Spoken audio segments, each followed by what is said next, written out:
بسم الله الرحمن الرحيم نحمده ونصلي على رسوله الكريم أما بعد. Continuando a história no Tratado de Hudaybiyah, o profeta de Allah sallallahu alaihi wasallam chama Sayyidina Ali, o seu genro, para escrever o tratado, ou seja, para escrever todas as condições do tratado e para ficar tudo uma coisa escrita. E então ele começa dizendo Bismillahirrahmanirrahim, que significa em nome de Deus, o misericordioso, o beneficente, o misericordioso.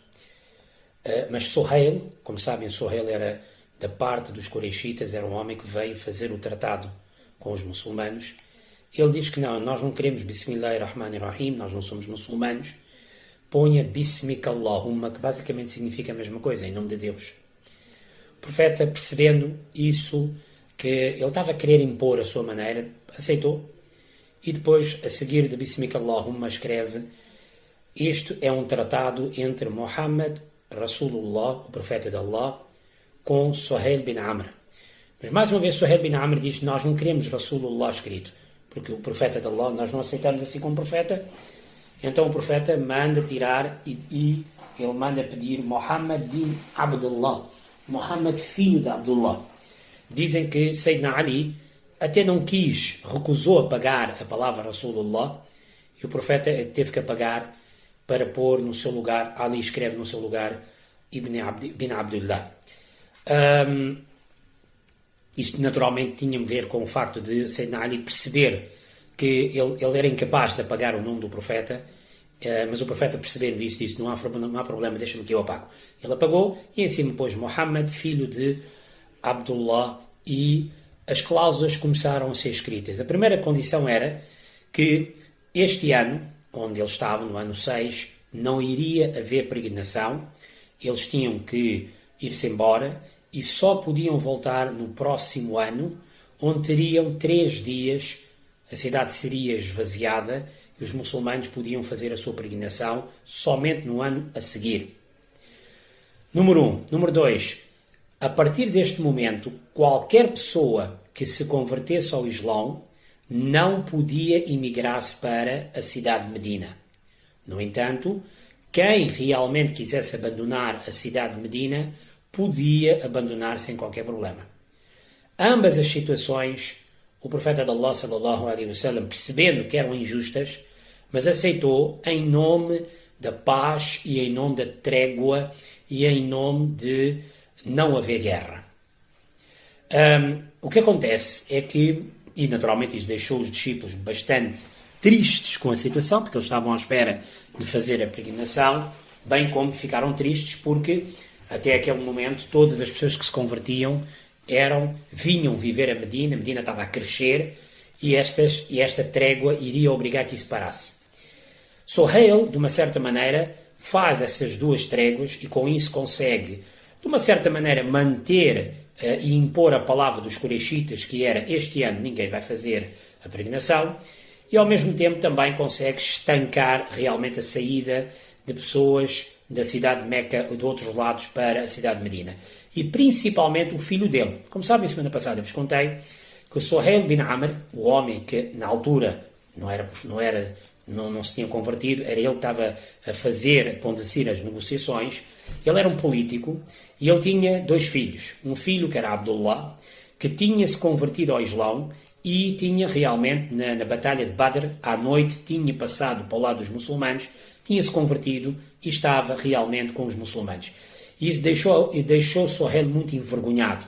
Depois ele soube que o seu filho mais novo, Abu Jandal, também queria fazer isso, e tal como nós falamos na última aula, ele aprisionou o seu filho durante 4 anos e meio numa cave, onde o miúdo passava fome e onde era extremamente torturado.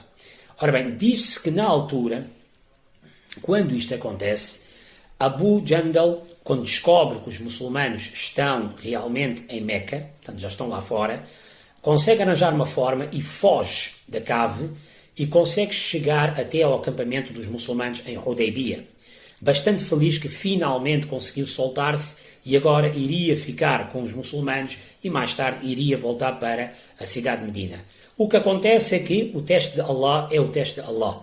Ele chega ao acampamento, Suhail, o pai, vê isso e diz: as regras já foram escritas, portanto este miúdo, Abu Jandal, não pode ir com vocês.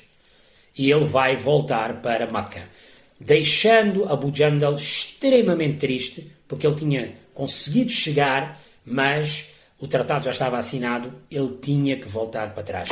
Dizem que o profeta de Allah, sallallahu alaihi wasallam, insistiu para que realmente Abu Jandal não tivesse neste tratado, fosse realmente deixado ir, que fizesse uma exceção. O certo é que Suhail não aceitou, o pai biológico não aceitou, o profeta insistiu bastante e no fim um outro homem que estava sentado em nome dos Qurayshitas, um homem chamado Mikraz, que até não era um homem bom, até ele realmente vendo a insistência do profeta, prometeu que Abu Jandal voltaria a Meca, mas não iria ser mais torturado.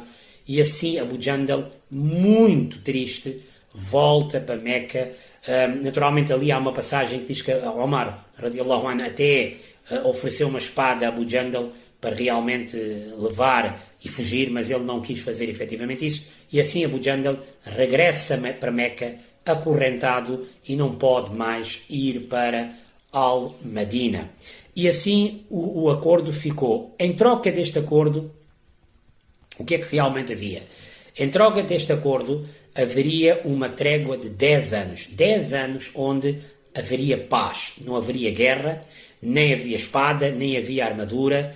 E ambos os muçulmanos de um lado, a cidade de Medina, de um lado, e os outros Qurayshitas, podiam fazer os acordos com quem eles quisessem, e os acordos também, quem fizesse um acordo com os muçulmanos, também estaria englobado neste novo acordo de cessar armas e de tréguas. E isso foi muito bom para os muçulmanos, porque isso permitiu pela primeira vez que os muçulmanos pudessem viajar e circular por toda a Arábia para fazer a pregação, para ensinar o Islão, para fazer chegar as cartas e convidar outros para o Islão, sem sofrer nenhuma represália e sem sofrer nenhuma agressão.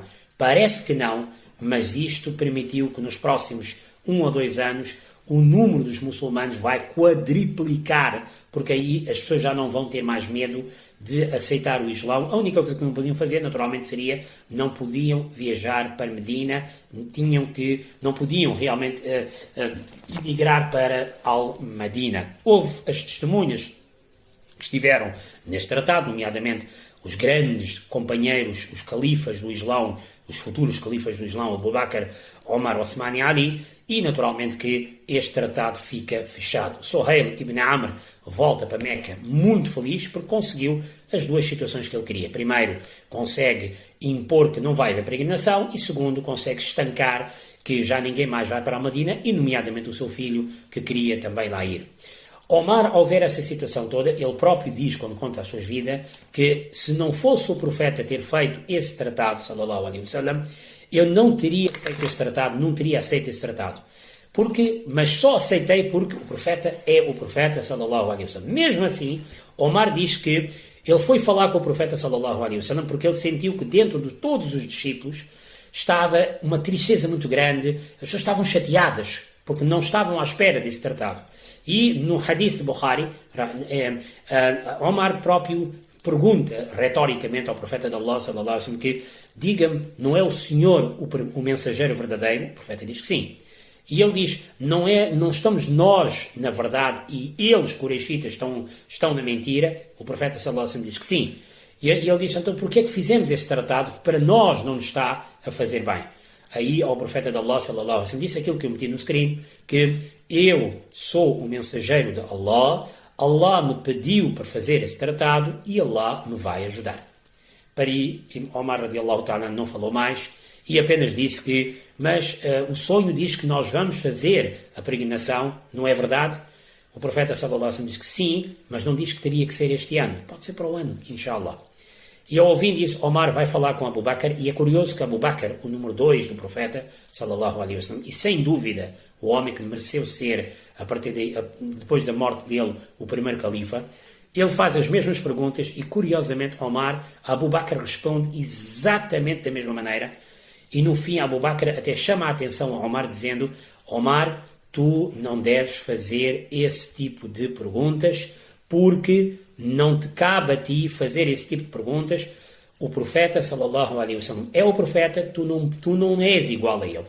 E Omar próprio diz, isto mostra a grandeza também de Omar, a grandeza de Abu Bakr, porque realmente mostra que ele compreendia o profeta sallallahu alaihi wasallam na íntegra, mas também mostra a grandeza de Omar, que é, ele falou em nome do povo, mas quando percebeu que tinha feito um erro, assumiu efetivamente este erro, e ele próprio diz que durante muito tempo eu libertei muitos prisioneiros de guerra com o meu dinheiro, jejuei muito como penitência por ter realmente feito essas perguntas. Isso mostra a grandeza desses homens. Foram esses homens que controlaram, que governaram mais tarde, e é graças a ele que o Islão está onde está, não é graças aos outros que falam muito. Esses homens realmente mostraram que temiam a Deus e que amavam o profeta de Allah sallallahu alaihi wasallam profundamente e profundamente. Houve naturalmente outros discípulos, como Sahl ibn Hanif, um outro senhor, sahabi, um grande companheiro. Ele próprio diz que naquele dia, mais tarde, nas suas memórias, ele diz que realmente aquele dia foi um dia muito triste para nós. Foi o dia, eles até chamam o dia de Abu Jandal, porque foi o dia em que a gente viu o nosso companheiro que entrou no Islão a não poder ir connosco. Nunca nos isso tínhamos acontecido. E também ver realmente, temos que voltar para trás. Ou seja, saímos na peregrinação e não podemos ir fazer a peregrinação, foi uma coisa inédita. Estes dias, ele próprio diz que se houvesse um dia que eu pudesse desobedecer, seria aquele dia, mas nós não desobedecemos porque a chefe mandou, e o profeta sallallahu alaihi wasallam, quando sugere, naturalmente nós dávamos a nossa opinião, mas quando ele comandava, naturalmente a gente aceitava, e foi isso que nós fizemos. E é aí que depois o profeta de Allah sallallahu alaihi wasallam pede a todos os discípulos que vamos rapar o nosso cabelo, é a lei, quando a pessoa está em peregrinação e já não consegue fazer peregrinação, rapar efetivamente o cabelo. Houve naturalmente muitos discípulos que estiveram relutantes, mas aí o próprio profeta sallallahu alaihi wasallam, em frente de todos, vai rapar a sua cabeça e eles vão voltar para Medina Munawwara. Vão voltar para Medina Munawwara naturalmente sem a peregrinação, mas vão voltar com um tratado muito importante e um tratado que vai ser considerado um tratado de vitória. Inshallah al-Aziz, para a semana iremos falar mais sobre isso. Akhiru da'wana anil hamdulillahi rabbil alamin. Wa sallallahu ta'ala sayyidina Muhammad wa ala alihi wa sahbihi ajma'in.